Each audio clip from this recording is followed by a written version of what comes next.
Hello student, welcome to online lectures.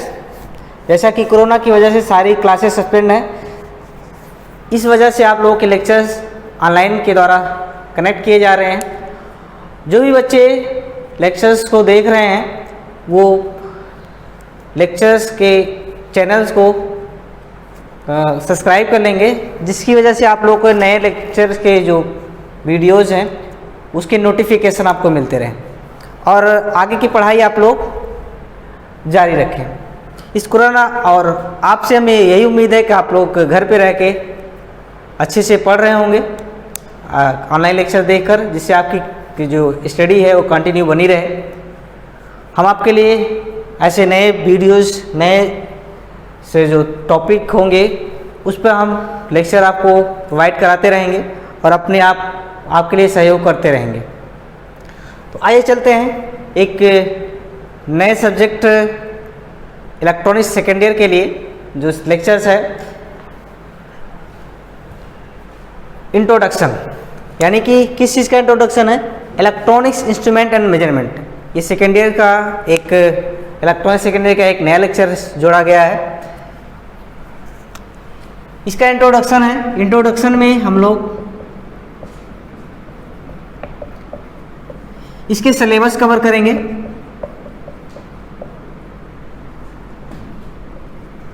Syllabus cover करेंगे और इसमें कुछ टॉपिक को भी हम लोग थोड़ा सा ध्यान देंगे, ओवरव्यू देखेंगे as a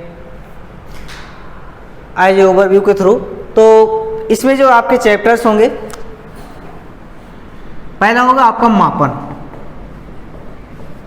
measurement.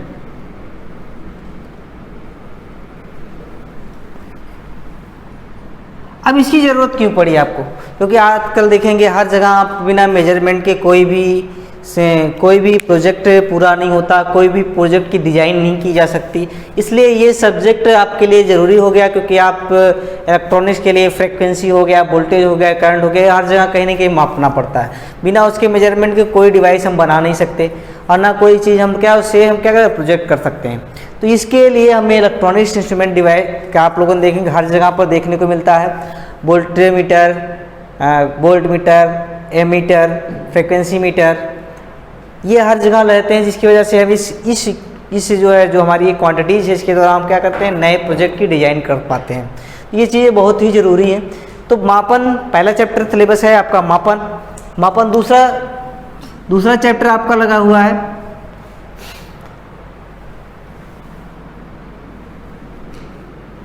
Voltage, current and resistance मापन। इसके लिए हम लोग पढ़ेंगे मल्टीमीटर। मल्टीमीटर के द्वारा इसको कैसे मापते हैं, एसी वोल्टेज को कैसे मापते हैं, डीसी वोल्टेज को कैसे मापते हैं, एसी करंट को कैसे मापते हैं, डीसी करंट को कैसे मापते हैं और रेजिस्टेंस को कैसे मापते हैं, low resistance, high resistance, medium resistance. और नेक्स्ट आते हैं, तीसरा आपका चैप्टर लिखने को मिलेगा।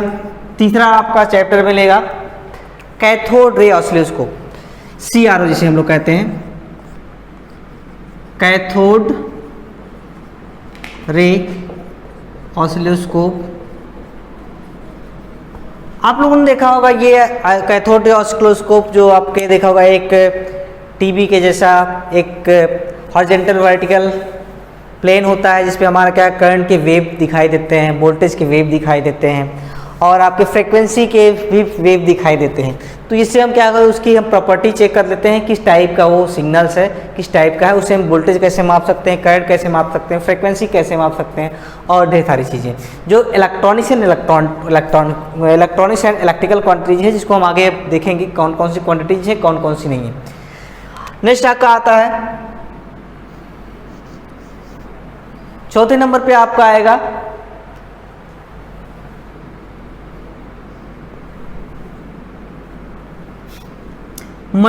Digital multimeter. डिजिटल मल्टीमीटर के बारे में पढ़ेंगे। डिजिटल मल्टीमीटर के द्वारा हम कैसे, इसका क्या प्रिंसिपल है, क्या इसके प्रोसीजर हैं, क्या इसके रिजल्ट्स हैं, क्या इसके क्या इसके डेमेरिट्स हैं, मेरिट्स, इसके बारे में पढ़ेंगे। नेक्स्ट आपका आता है 5वें नंबर पे पढ़े हमने voltage regulator. Voltage regulator, voltage regulator क्या होता है? वोल्टेज रेगुलेटर के थ्रू हम क्या करते हैं, कैसे हम वोल्टेज को रेगुलेट करते हैं। कभी कहीं हमें वोल्टेज कम मिलना, कहीं हमें वोल्टेज कम चाहिए होता है, कहीं हमें वोल्टेज ज़्यादा चाहिए होता है, तो उसके लिए हम वोल्टेज रेगुलेटर इस्तेमाल करते हैं। जैसे इलेक्ट्रिकल में हम क्या इस्तेमाल कर रहे हैं, वोल्टेज रेगुलेटर के लिए ट्रांसफार्मर इस्तेमाल किया जाता है, वैसे इलेक्ट्रॉनिक्स में वोल्टेज रेगुलेटर वोल्टेज को स्टेप अप स्टेप डाउन या स्टेप को इसको क्या करते हैं, वेरिएबल करने के लिए वोल्टेज रेगुलेटर इस्तेमाल किया जाता है। जैसे कि देखा होगा आप लोगों ने कि जहाँ ज़्यादा वोल्ट की, जहाँ 12 वोल्ट की जरूरत बैटरी हमें लगी है, अब हमें 6 ही वोल्ट चाहिए हो, तो 6 वोल्ट के लिए हम क्या वोल्टेज रेगुलेटर इस्तेमाल करेंगे, एक आईसी इस्तेमाल करेंगे, जिसके द्वारा हम उसको वोल्टेज को कम और ज़्यादा कर लेंगे। ठीक है, इस चीज़ को हम ध्यान में रखेंगे।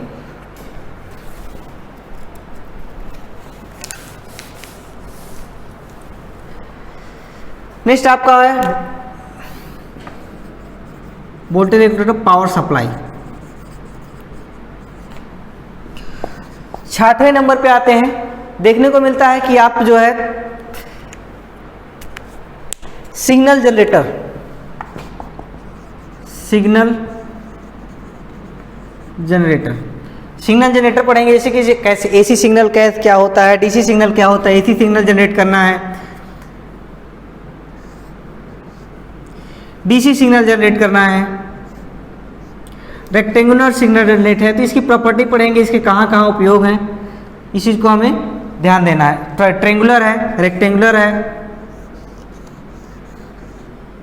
स्क्वायर वेव है, ये आप सारे सिग्नल आपको देखने को मिलेंगे, कैसे बनाए जाते हैं, कैसे इसको हम जनरेट करते हैं। नेक्स्ट आपका आता है ब्रिज। हम लोग पढ़ेंगे DC bridge, DC and AC bridge, AC and DC bridge देखेंगे। डीसी और एसी ब्रिज से क्या क्या मेजर करें, जैसे कि एसी ब्रिज से हमें रेजिस्टेंस मेजर करना है, कैपेसिटेंस मेजर करना है, इंडक्टेंस मेजर करना है। डीसी ब्रिज से हमें क्या करना है, रेजिस्टेंस मेजर करना है। ठीक है, तो ये सब सारी चीज़ें, इससे हमें फ्रीक्वेंसी भी मेजर करते हैं एसी ब्रिज से, क्योंकि ये जो है आपका एसी में ही आपकी फ्रीक्वेंसी होती है, डीसी में कहीं फ्रीक्वेंसी नहीं होता। डीसी की फ्रीक्वेंसी क्या होती है, डीसी की फ्रीक्वेंसी जो होती है वो 0 होती है, जबकि एसी में फ्रीक्वेंसी कुछ ना कुछ मिलेगी। ये क्या होगी, हमेशा 0 से ज़्यादा होती है फ्रीक्वेंसी, कभी भी 0 के बराबर नहीं होती फ्रीक्वेंसी। तो एसी में फ्रीक्वेंसी होती है, डीसी में फ्रीक्वेंसी का मान क्या होता है, 0 होता है। ये सारी चीज़ें रहेंगी। इसके बाद आपको पढ़ने को मिलेगा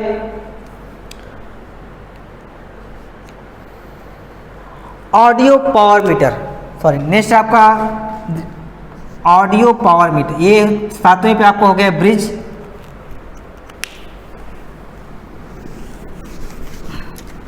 7वें पे आपको आ गया है ब्रिज।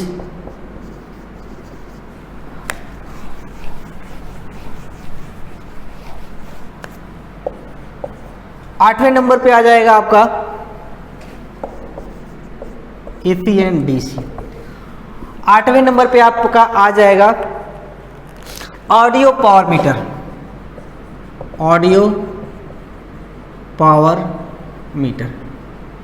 ऑडियो पावर मीटर जैसे कि आवाज़ की कितनी पावर है, हमारी जो ऑडियो है उसकी कितनी पावर है, इसको मेजर करना कि ऑडियो पावर मीटर से। जैसे कहीं है, अगर हम उसी अनुसार क्या होता है उसके अनुसार डिजाइन करते हैं अपने इंस्ट्रूमेंट को, कितनी ये ऑडियो निकालेगा, यानी कितनी आवाज़ निकाल सकता है ये इंस्ट्रूमेंट, तो उसी अनुसार हम उसमें इसको डिजाइन करते हैं। ऑडियो पावर को, उसके ऑडियो को मेजर करेंगे, उसी अनुसार को डिजाइन करेंगे कितना। कहीं कम की ज़रूरत है हम ज़्यादा दे दिए, कहीं ज़्यादा की ज़रूरत है कहीं कम दे दिए, तो इससे क्या होगा, समस्या हो। इसलिए हम ऑडियो पावर मीटर थे, पर्टिकुलर ऑडियो जितने डेसिबल की हमें पर जरूरत होती है ऑडियो, उसको हम डिजाइन करते हैं। तो ऑडियो पावर मीटर इसीलिए ज़रूरत पड़ती है कि हम ऑडियो की कितनी पावर है उसको हम मेजर कर सकते हैं। नेक्स्ट आता है 9वें नंबर पे, जो सबसे बेसिक है,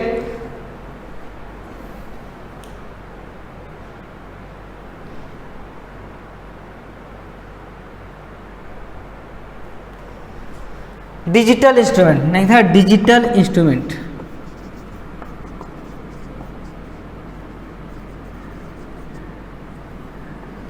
डिजिटल इंस्ट्रूमेंट में हम लोग डिजिटल मीटर पढ़ेंगे, आपके CRO भी उस डिजिटल इंस्ट्रूमेंट के अंदर आते हैं, आपका ये देखे होंगे गाड़ियों में क्या होता है, डिजिटल और क्या होता है, स्पीडोमीटर आता है। तो ये सब थोड़ी थोड़ी चीज़ें हैं, कैसे उसको डिज़ाइन की जाती हैं, कैसे उसे बनाया जाता है, उसके बारे में पढ़ेंगे। Ammeter, volt meter digital mode में कैसे मिलेंगे, फ्रिक्वेंसी मीटर डिजिटल मोड में कैसे मिलेंगे, ये सारी चीज़ें हम इसी के अंतर्गत पढ़ेंगे। इस चीज़ को आप के लिए आज जो लेक्चर्स रहेंगे, जो आपके लेक्चर हैं वो इंट्रोडक्शन का है। इस इंट्रोडक्शन में पहली चीज़ आती है हमारा मापन। पहला चैप्टर आपका मापन।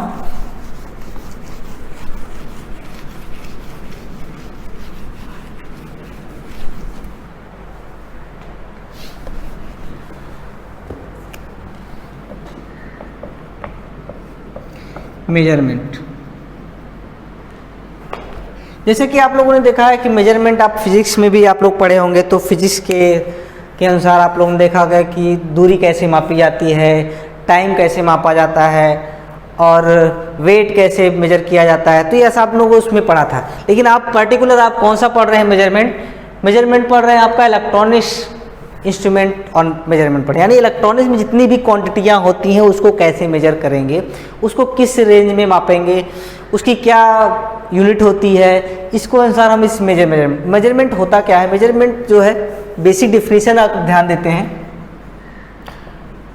डिफिनीशन होता है मेजरमेंट का कि किसी भी राशि को कोई भी राशि हो सकती है, वोल्टेज हो सकता है, करंट हो सकता है, या फिर आपका डिस्टेंस हो सकता है, टाइम हो सकता है, कोई भी राशि को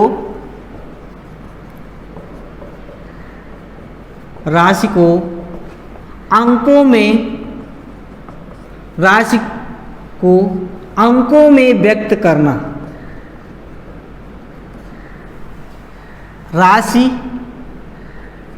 के मान, मात्रा, परिमाण को अंकों में व्यक्त करना क्या कहलाता है, मापन कहलाता है। देखा होगा आप कभी भी आप में जब लिखते हैं, जैसे वेट को लिखते हैं केजी में, वेट को क्या होता है, आपको जो भार होता है आप लोग केजी में लिखते हैं। तो केजी में लिखने पे पूरा उसको अंक में कि कितना केजी, 1 kg है, 2 kg है, 2.5 kg है, तो क्या अंकों में उसे दिखाते हैं ना।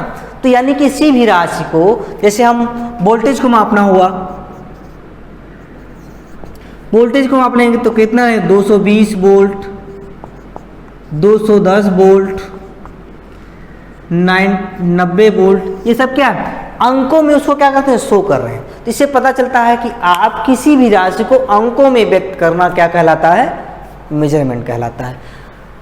ऐसे भी कई चीज़ें मेजरमेंट में आप लोग को ध्यान रखना पड़ेगा। मेजरमेंट बहुत ज़्यादा ज़रूरी है, इसलिए ज़रूरी है अगर मेजरमेंट नहीं होता तो आप कोई भी इन्वेंशन, कोई भी चीज़ों को माप नहीं सकते, कोई भी हम सटीक जानकारी नहीं प्राप्त कर सकते।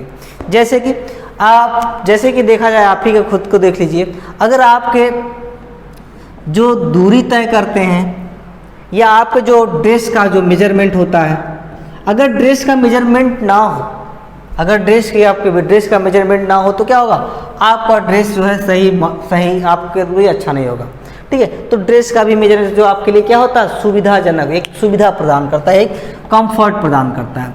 तीसरी चीज़ क्या, एक्सीडेंटल केस होने के चांसेस नहीं होते हैं। जैसे क्या है, कोई प्लेन है, अगर प्लेन की डिस्टेंस और हाइट सही से ना रखी, डिस्टेंस और उसकी विड्थ सही से ना रखी जाए तो क्या होगा, या उसके जो फैन हैं कहीं आगे पीछे लगा दिया जाए तो क्या होगा, एक्सीडेंटल केसेस होने के चांसेस बढ़ जाते हैं।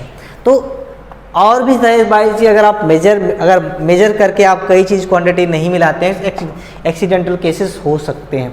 आज के समय में नए नए इन्वेंशन आज के समय में इतना भी हो गया है कि देखा जाता है कि आज के समय में हम जो दूरी है पर्टिकुलर 1 सेकेंड पहले हम तय कर लेते हैं कि कोई भी इंस्ट्रूमेंट 1 सेकेंड पहले यहाँ तक पहुँच जाएगा। इतना तक हमें मेजरमेंट है, 1 सेकेंड पहले कितनी दूरी तय कर रहा होगा। तो ये मेजरमेंट का ही परिणाम है, जिसकी वजह से क्या कर रहे हैं हम, आगे की चीज़ों को हम क्या कर रहे हैं, अनुमान लगा रहे हैं, या उसको हम क्या कर रहे हैं, सटीक इन्वेंशन जो भी हो रहे हैं, सटीक जानकारी जो भी दे रहे हैं, किसकी वजह से, मेजरमेंट की द्वारा। मापन अगर सही नहीं है तो कोई भी चीज़ सही हम जानकारी नहीं दे सकते। इसलिए इलेक्ट्रॉनिक्स मेजरमेंट में हम जो भी वोल्टेज होगा, करंट होगा, या फिर फ्रीक्वेंसी होगा, उसकी अगर सही जानकारी नहीं दे पाएंगे तो हमारा कोई भी इक्विपमेंट सही से काम नहीं करेगा, या कोई भी इंस्ट्रूमेंट सही से काम नहीं करेगा, कोई भी जानकारी में सटीक नहीं मिलेंगी थी एक्सीडेंटल, या फिर जो भी हम चाह रहे हैं वो मिलेगा नहीं। इसलिए हमें क्या, मेजरमेंट का ज्ञान होना बहुत ज़रूरी है, मेजर करना जरूरी, जिसमें हम वोल्टेज, करंट और सारी चीज़ को मापेंगे। उसमें कौन कौन सा इंस्ट्रूमेंट होता है, कौन कौन सी राशियाँ होती हैं, इसको हम ध्यान रखेंगे। जिससे मापन में उपयोग होने वाली राशियाँ यानी इलेक्ट्रॉनिक्स क्वांटिटीज कितनी है,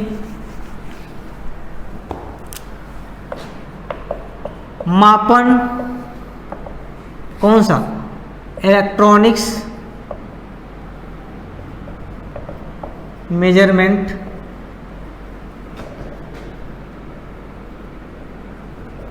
क्वांटिटीज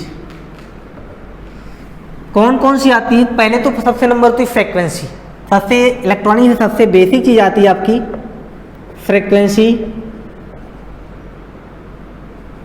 दूसरी चीज आती है आपका वोल्टेज, तीसरा आपका आता है करंट, चौथा आपका आएगा रेजिस्टेंस जो आपको मापने हैं, पांचवा आ जाएगा कैपेसिटेंस, छठवां आपका आ जाएगा इंडक्टेंस, इसको धारिता कहते हैं। आप लोग थोड़ा सा ध्यान रखिएगा, हिंदी थोड़ा सा टफ होती है। इसको प्रेरकत्व कहते हैं, इसको प्रतिरोध कहते हैं, और तो आप लोग इसको धारा कहते हैं हिंदी में, इसको वोल्टेज कहते हैं, वोल्टता या वोल्टेज, इसको आवृत्ति कहते हैं। ऑडियो पावर, ऑडियो शक्ति, तो ये सारी चीज़ें आपको मिलेंगी। ऑडियो पावर, फ्रीक्वेंसीज हो गई, इंडक्टेंस, कैपेसिटेंस, रेजिस्टेंस, ये सारी चीज़ें आपको मापनी है, इसमें देखनी है। और भी सारी चीज़ें हैं, जैसे आवृत्ति को किस में मापा, हमेशा हर्ट्ज मापा, वोल्टेज को वोल्ट में मापा जाता है, धारा को इसमें एम्पियर में मापा जाता है, प्रतिरोध को किस में मापा जाता है, ओम में मापा जाता है, कैपेसिटेंस को किस में मापा जाएगा, फैराड में मापा जाएगा, प्रेरकत्व तो किस में मापा जाएगा, हेनरी में मापा जाएगा, ऑडियो पावर को डेसिबल में मापा जाएगा। ठीक है, ये सारी चीज़ें आपको जानकारी इसी में पढ़ने हैं, कैसे मेजरमेंट किए जाएंगे। आज के लिए इतना, नेक्स्ट लेक्चर में मिलेंगे एक डिस्क्रिप्शन के साथ। तब तक के लिए थैंक यू।